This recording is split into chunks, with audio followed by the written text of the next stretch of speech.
రోజు రోజుకు పెరుగుతున్నటువంటి పొల్యూషన్ని తగ్గించాలంటే ఎలక్ట్రిక్ వెహికల్స్ వాడాలని చెప్పేసి అధికారులు ప్రజాప్రతినిధులు మోటివేట్ చేస్తున్నారు. మరొక వైపు ఇక్కడ అక్కడ పలు ప్రాంతాల్లో ఎలక్ట్రిక్ వెహికల్స్ ఒక్కసారిగా పేలిపోతున్నాయి, తీరని నష్టం వాటిల్తుంది. ప్రస్తుతం మనం జగిత్యాల సమీపంలో ఉన్నటువంటి బాలపల్లి గ్రామంలో ఉన్నాం. ఒకసారి చూద్దాం. ఒక్కసారిగా ఛార్జింగ్ పెట్టి తన వాహనాన్ని పెట్టి పక్కకు వచ్చారో లేదో 15-20 నిమిషాల్లోనే ఒక్కసారిగా దగ్ధమైంది, పూర్తిగా దగ్ధమైంది. ఇది టీవీఎస్ ఐక్యూబ్ వెహికల్. దీనికి సంబంధించి ప్రస్తుతం మనం చూస్తున్నాం ఈ ఛార్జింగ్కి సంబంధించి ఒక్కసారిగా పేలిపోయి మంటలు తీవ్రతతోనే ఇవన్నీ కాలిపోయాయి, దగ్ధమయ్యాయి. ఎలక్ట్రిక్ మీటర్ ఉంది అక్కడ, మీటర్ కూడా కాలిపోయింది.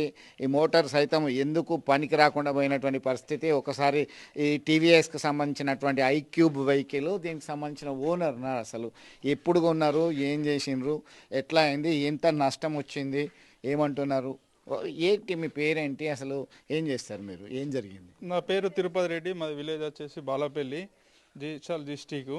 నేను ఇక్కడ వ్యవసాయం చేస్తా, కూరగాయలు అమ్ముడు, ఇది ఇట్లా బాలపల్లి విలేజ్లో చేస్తూ ఉంటా. నేను కూరగాయలకు ఎలిజిబుల్ ఉంటుంది, ఊకే జగిత్యాల పోనీకి వచ్చనికి మంచిగా ఉంటుందని ఛార్జింగ్ స్కూటీ దసరా రోజు తీసుకున్నా. మంచిగానే ఉంది, మంచిగానే నడుస్తుంది. తీసుకొని ఇట్లా మన అందులో 30% ఛార్జింగ్ ఉన్నది. ఛార్జింగ్ పెడదామని బయటకైనా నేను అప్పుడే మార్కెట్ నుంచి వచ్చి రైస్ మిల్ అయినా ఫోన్ చేసిండు, డబ్బులు రైస్ మిల్కి అమ్మినా అన్నట్టు, వడ్లు పచ్చట్లు. ఆయన ఫోన్ చేసినాక అటు పోయినా, ఆ డబ్బులు తీసుకున్నా 1,91,000 తీసుకొని ఈ స్కూటీ ఇట్లా బ్యాగులో ఇట్లా ఉంటుందని ఆధార్ కార్డు పాన్ కార్డు ఆ డబ్బులు అందులోనే పెట్టిన. ఛార్జింగ్ పెట్టి ఇట్లా పక్కకే పెరడ్ ఉంటుంది, అక్కడ పెరడ్ కాడికి అయినా, పెరడ్ కాడికి పోయి ఇట్లా చూసే వరకు ఏంది పొగలు వస్తున్నాయని చూసి వచ్చే వరకు మొత్తం ధ్వంసం అయింది సార్. అంటే మీరు ఫిర్యాదు చేసినారు కదా, ఇప్పుడు ఫైర్ సర్టిఫికేట్ తీసుకొచ్చారు, ఏది ఫైర్ సర్టిఫికేట్ తీసుకోలేదు, రేపు కంప్లైంట్ చేసినారు. అంటే వెహికల్ మంచిగానే నడిచింది, ప్రధానంగా ఒక్కసారిగా మంటలు లేచినాయి, ప్రమాదము, ఈ ఆస్తి నష్టం జరిగింది కానీ ప్రాణ నష్టం జరగలే అదృష్టవశాత్తు. కానీ ఏమంటున్నారు కంపెనీ వాళ్ళు కానీ ఇన్సూరెన్స్ వాళ్ళు కానీ ఏం చెప్తున్నారు? వాళ్ళు నిన్న వచ్చిర్రు, కంపెనీ వాళ్ళు వచ్చి వాళ్ళు అంటే మేము మాది మ్యానుఫ్యాక్చర్ మద్రాసులో ఉంటుంది, వాళ్ళు వచ్చి చూస్తారు అని చెప్పారు. వాళ్ళు ఇంకా రాలేరు, ఇంతకుముందు వచ్చారు వాళ్ళు, ఇన్సూరెన్స్ వాళ్ళు వచ్చారు, ఇన్సూరెన్స్ ఆయన వచ్చి ఫోటోలు తీసుకున్నాడు, పోయిండు, మేము అప్డేట్ ఉంటాము అని చెప్పారు. అంతే ఉంది. ఇక అంటే మీరు ఏం కోరుకుంటున్నారు? నెల రోజులైనా కాలేదు, ఎంత పెట్టుకున్నారు ఈ వెహికల్స్కి, ఎంత కాస్ట్ అయింది, అప్పుడు మీరేం కోరుకుంటున్నారు? ఇప్పుడు మీ డబ్బులు కూడా పెట్టి పోయినాయి అంటున్నారు, ప్లస్ దాని వెహికల్ కాస్ట్ ఎంత? అవి డబ్బులు పోయినాయి, మాకు ఏదైతే ఆస్తి నష్టం ఉందో అది రికవరీ చేయాలని మేము కోరుకునేది. దీనివల్ల మాకు ఇంత నష్టం జరిగింది, ఆర్సీ దర్వాజా ఇదంతా నష్టం జరిగింది.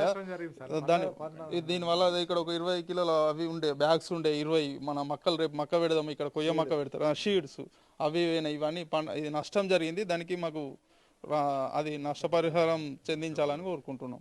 మీరు ఎట్లా చూస్తారు దీనికి సంబంధించి? ఎలక్ట్రిక్ వెహికల్ ఒక్కసారిగా దగ్ధమైంది, ఆయన కష్టపడి వ్యవసాయాన్ని నమ్ముకొని ఆయన జీవిస్తున్నటువంటి పరిస్థితి, తీసుకొచ్చిన డబ్బులు, చేతికొచ్చిన డబ్బులు దగ్ధమైనాయి, మనకు అక్కడికి వస్తున్నటువంటి వాహనం కూడా కాలిపోయింది, పూర్తిగా ఇదంతా డ్యామేజ్ అయిపోయింది. సార్ ఇది ఒకటే కదా సార్, తను చెప్పడం వల్ల షార్ట్ కూడా లోపల ఫ్రిడ్జే కావచ్చు, టీ కావచ్చు, ఇంక ఇతర వస్తువులు కూడా లోపల ఉన్నాయి, చాలా దగ్ధం అయిపోయింది. తను చెప్పుడు అంటే ఇలాంటి రోజు చెప్పడం వల్ల కొన్ని అప్డేట్లో ఉండలేకపోతున్నాడు. లోపల టీవీ కావచ్చు, ఫ్రిడ్జ్ కావచ్చు, అంటే షార్ట్ కూడా మిగతా వెళ్ళిపోయినాయి. అతను కోరుకునే ఏదైతే నష్టం జరిగిందో దాన్ని రికవర్ చేయాలని కోరుకుంటున్నాను. మీరు చెప్పండి, ఎన్ని గంటలకు జరిగింది ఎగ్జాక్ట్లీ, ఎట్లా చూడొచ్చు మీరు? లేదు సార్, ఒక రైతు కష్టం అనేది సెంట్రల్ గవర్నమెంట్ స్కీమ్ కాబట్టి రైతులు ఈ వెహికల్కు ముందడుగేస్తున్నారు. ఇట్లనే అయిన తర్వాత ఒక రైతు వచ్చే 10 రూపాయలు 20 రూపాయల కోసం రైతుకు గిట్టుబాటు ధర లేకుండా కానీ ఏదో కష్టాలు చేసుకొని బతుకుదాం అనుకునే టైంలో ఇలాంటివి జరిగినప్పుడు ఈ నష్టపరిహారం కల్పించి ఇంకోసారి ఇలాంటి జరగకుండా ఆ కంపెనీ యజమాని చూసుకోవాలని మేము కోరుకుంటున్నాం సార్. పూర్తిగా దగ్ధమైంది, ఇది కాపర్ అంతా కూడా బయటకు తేలినటువంటి పరిస్థితి ఉంది. అయితే తన వరి పొలాన్ని, ధాన్యాన్ని నమ్ముకొని చూసుకునేటువంటి రైతన్నలు ఇలాంటి దుస్థితిని ఎదుర్కొంటే వారి యొక్క మనోధైర్యం కూడా కోల్పోవాల్సినటువంటి పరిస్థితి ఎదుర్కొంటుంది. ఆ మక్కలు చూస్తున్నాం, దాన్ని దున్ని మక్క పెరడు వేయడానికి రంగం సిద్ధం చేసుకున్నటువంటి పరిస్థితిలో అక్కడ బ్యాగ్స్ వేశాడు, ఆ సీడ్ ఉంది, దాని పక్కన ఇంకొక బాక్స్, ఈ వరి ధాన్యము, యూరియా బస్తా మొత్తం గడ్డగట్టుకపోయింది, మీటరు, అంటే లోపల ఎలక్ట్రిక్ పరికరాలు, ఒక టీవీ, ఫ్రిడ్జ్, ఇతరత్ర ఫ్యాన్స్ పనిచేస్తున్నాయా లేదా అనేది ఇంకా తెలియదు. ఎందుకంటే విద్యుత్ సరఫరా పూర్తిగా నిలిచిపోయినటువంటి పరిస్థితి, ఆ దృశ్యాలను కూడా చూస్తున్నాము.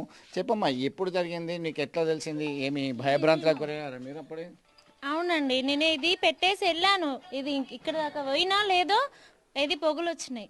పొగలు వచ్చిన తర్వాత ఏంటో అని వచ్చేసరికి అక్కడ ముందు ఫైర్ స్టార్ట్ అయింది. మేము ఇక్కడనే కూర్చునే వాళ్ళం. డోర్ ఓపెన్ ఉంటే మొత్తం ఇల్లు ఏది కూడా ఆశ లేకుండా పోయేది. ఇంకా మేము ఎవరైనా లేవు కాబట్టి ఏది ప్రాణహాని జరగలేదు.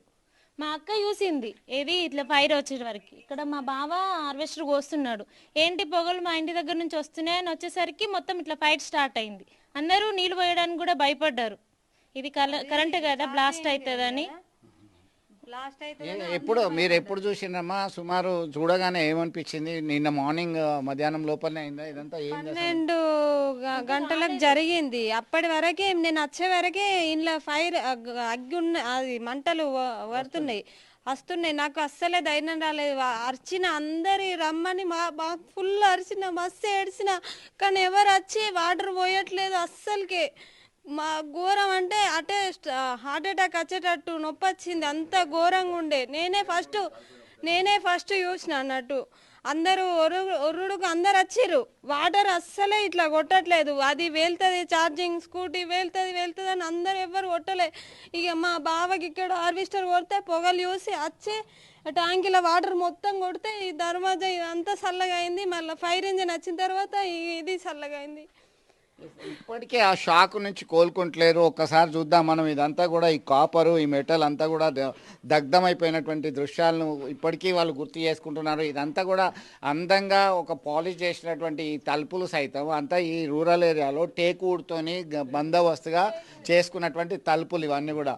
కొత్తగా చేసుకున్నటువంటి ఈ బిల్డింగ్ మొత్తము మసివారిపోయింది. దీంతో అసలు మంటలు ఆర్పుదామా వద్దా అనేటువంటి ఆందోళన వారి మాటల్లో, వారు అప్పుడు ఉన్నటువంటి పరిస్థితిని బట్టి మనం అర్థం చేసుకోవచ్చు. లిథియం బ్యాటరీ ఉంది, విద్యుత్ ప్లగ్లో అది కనెక్ట్ అయ్యి ఛార్జింగ్ అవుతుంది. ఛార్జింగ్ అవుతున్నటువంటి సమయంలో ఒక్కసారిగా పేలడంతో ఇది మంటలు ఆరిపోతే ఎట్లా, మనకి నీళ్లు పోతే మనకేమైనా షాక్ వస్తుందా, లేకంటే ఇంకేమైనా ప్రాబ్లం అవుతుందా, ఒక్కసారిగా బ్లాస్ట్ అవుతుందా అనేటువంటి కోణంలో కూడా వాళ్ళందరూ కూడా ఒక ఆందోళన అయితే వ్యక్తం చేస్తున్నటువంటి పరిస్థితి. మనం ఇప్పటికీ కూడా వారు షాక్ గురైనటువంటి సందర్భం చూడవచ్చు. ఇప్పటికి లోపల కూడా ఈ మంటలు వచ్చినాయి. ఒకసారి లోపలికి వెళ్దాం మనం. లోపల కూడా ఈ స్మోక్ ఉంది.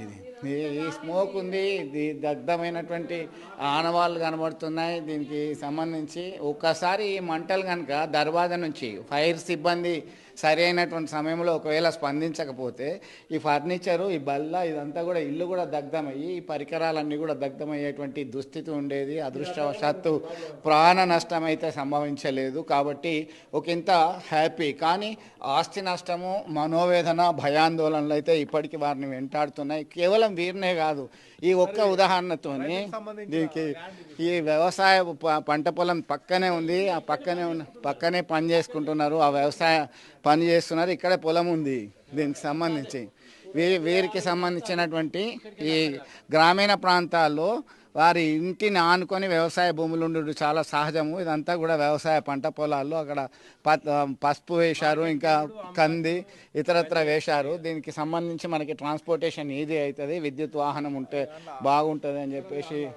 వరి పంటకు వచ్చిన డబ్బులు అందులో 1,91,000 రూపాయలు అందులో కాలిపోయినాయి సార్. నిన్ననే ఒక అంటే ఎవరైతే మన ఈ దళారులకు ఇవ్వకుండా డైరెక్ట్ నేరుగా వేరే ఒక బీటు రైస్ మిల్క్ ఇచ్చేసి ఆ డబ్బులు తీసుకొచ్చిండు. 1,90,000 అందులోనే కాలిపోయింది సార్ నిన్న. అది రికవరీ కావాలి. ప్లస్ ఇల్లుకు నష్టం జరిగింది. ఇవన్నీ ఏదైతే ఇప్పుడు ఆ పంట నష్టం జరిగింది అవన్నీ రికవరీ కావాలని మేము కోరుకుంటున్నాం సార్ రైతులం. ఒక్కరే కాదు, చాలామంది రైతులు ఆందోళన, ఆవేదన వ్యక్తం చేస్తున్నటువంటి పరిస్థితి అయితే కనబడుతుంది. మొత్తానికి తాము కష్టపడి పండించినటువంటి సొమ్ము ఏదైతే ఉందో ఆ సొమ్ముకు సంబంధించినటువంటి ఇదే బాక్స్ ఉంది. ఆ బాక్స్లోనే డబ్బులు పెట్టాము. 1,91,000 రూపాయలు అక్కడి నుంచి తీసుకొచ్చి తాము ఇతరత్ర ఖర్చులు, ఫర్టిలైజర్సు, ఇతర కూలీలు, డీజిలు ఇవన్నీ చెల్లించవచ్చు అని ఆశపడ్డాడు. కానీ అప్పటికే ఆందోళన, ఆవేదన, ఆదుర్ద అనేది వారి మాటల్లోనే విన్నాము. తక్షణమే స్పందించాలి, ఆధార్ కార్డ్, పాన్ కార్డ్ సైతం అందులోనే దగ్ధమైంది. అంటే ఒక ట్రాన్స్పోర్టేషన్ ఈజీ అవుతుంది, విద్యుత్ వాహనం అయితే కొంత ఆదా అవుతుంది అని చెప్పి భావించినటువంటి రైతన్నకి తీరని మనోవేదన కలిగించింది. ఇది ఒక ఉదాహరణగా చెప్పుకోవచ్చు. ఎందుకంటే చాలా ప్రాంతాల్లో అయ్యో అక్కడ జగిత్యాల దగ్గర ఒకటి పేలిపోయింది, కేవలం ఇక్కడే కాదు చాలా ప్రాంతాల్లోనే పేలిపోయింది అనేటువంటి కోణంలో సైతం రైతన్నలే కాదు అందరూ ఆవేదన వ్యక్తం చేస్తూ ఆందోళన గురి అవుతున్నటువంటి పరిస్థితి, భయభ్రాంతులకు లోనవుతున్నారు. దీని మీద లిథియం బ్యాటరీయా, ఎలాంటి బ్యాటరీ యూజ్ చేశారు, దీనికి ఒక నాణ్యత లేదా, విద్యుత్తు ఛార్జింగ్ పెడుతున్నటువంటి క్రమంలో ఎందుకు పేలుతుంది, శాస్త్రీయంగా ఏమన్నా లోపాలు ఉన్నాయా, కంపెనీ వాళ్ళు ఏం సమాధానం చెప్తారు, ఇన్సూరెన్స్ క్లెయిమ్ అవుతుందా, $1 మిలియన్ క్వశ్చన్స్. ఇవన్నిటినీ కూడా నివృత్తి చేయాలి, నష్టపోయినటువంటి రైతన్నని ఆదుకోవాలని మనము కోరుకుందాం. వీడియో జర్నలిస్ట్ సుమంత్తో కలిసి చంద్రశేఖర్, RTV, బాలపల్లి నుంచి. మరిన్ని వీడియోస్ కోసం ఛానల్ సబ్స్క్రైబ్ చేయండి. లేటెస్ట్ అప్డేట్స్ కోసం వాట్సాప్ ఛానల్ ఫాలో అవ్వండి. అండ్ లింక్ డిస్క్రిప్షన్ లో ఉంది.